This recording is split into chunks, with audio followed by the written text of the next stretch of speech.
Warning, spoilers, or minor ones anyway. After the debacle of the Emoji Movie, I need to see another anime film in the theaters that has a chance at being good. And it wasn't going to be The Star or Ferdinand, that's for sure. So, COCO it is. But before that, here's some thoughts I had on the Frozen short Olaf's Frozen Adventure. First off, yes, it's a short and it's way too long. The animation is okay.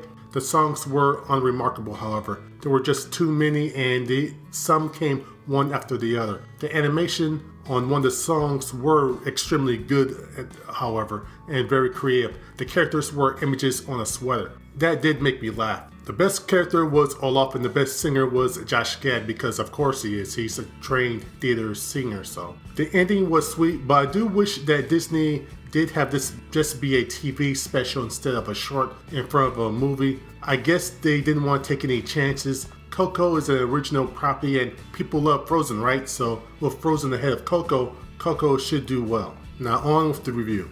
Miguel Rivera is a boy from a family of shoemakers that believe they've been cursed because of music by an ancestor. Miguel is an aspiring musician and he wants to be as great as his idol. He winds up going against the wishes of his family, both alive and dead, and wackiness ensues. Will he become a musician like his great ancestor? Will his family finally support him?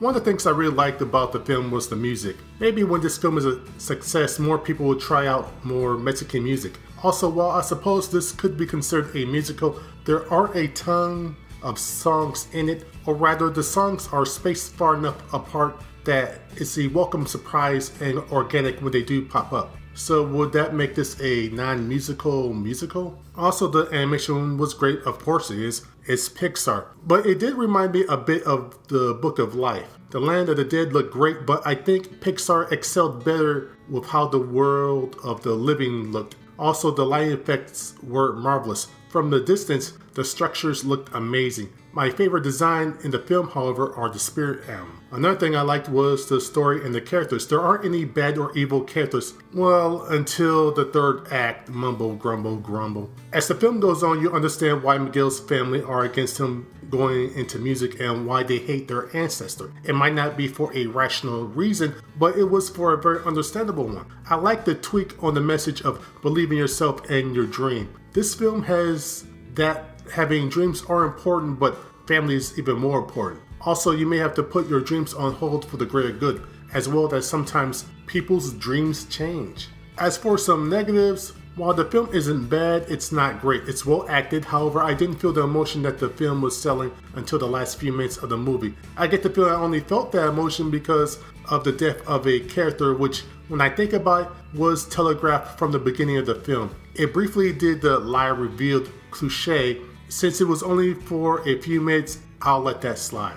Also, this film did the twist villain a lot of animated films, Disney and Pixar include, are doing now, and I don't see the point of it. The film was working fine without a villain. The twist came out of nowhere too. A little before the villain was revealed out of nowhere, I realized who was going to be Miguel's real great-great-great-grandfather. Execution-wise, COCO is better than the Book of Life in some aspects, but I think the Book of Life better realized the Land of the Dead better. I love the look of the characters and the backgrounds better. The Book of Life character designs looked like wooden puppets or marionettes. I was impressed how a CGI film finally had a design vastly different from other CGI films.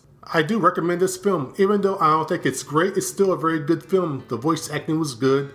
It had excellent animation and great soundtrack. That said, some of the story points and not really pushing the animation as far as I think it should have gone wise, I'd probably give this a 3 out of 5 or a B.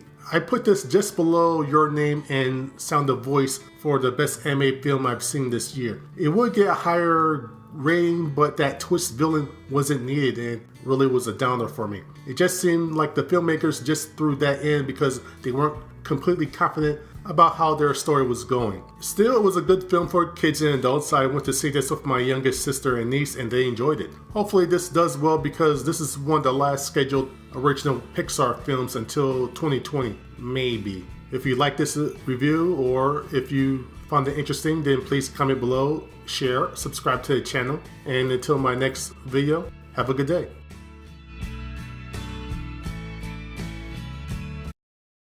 away, you! Go! It's just Dante. Never name a street dog. They'll follow you forever. Now, go get my shoe.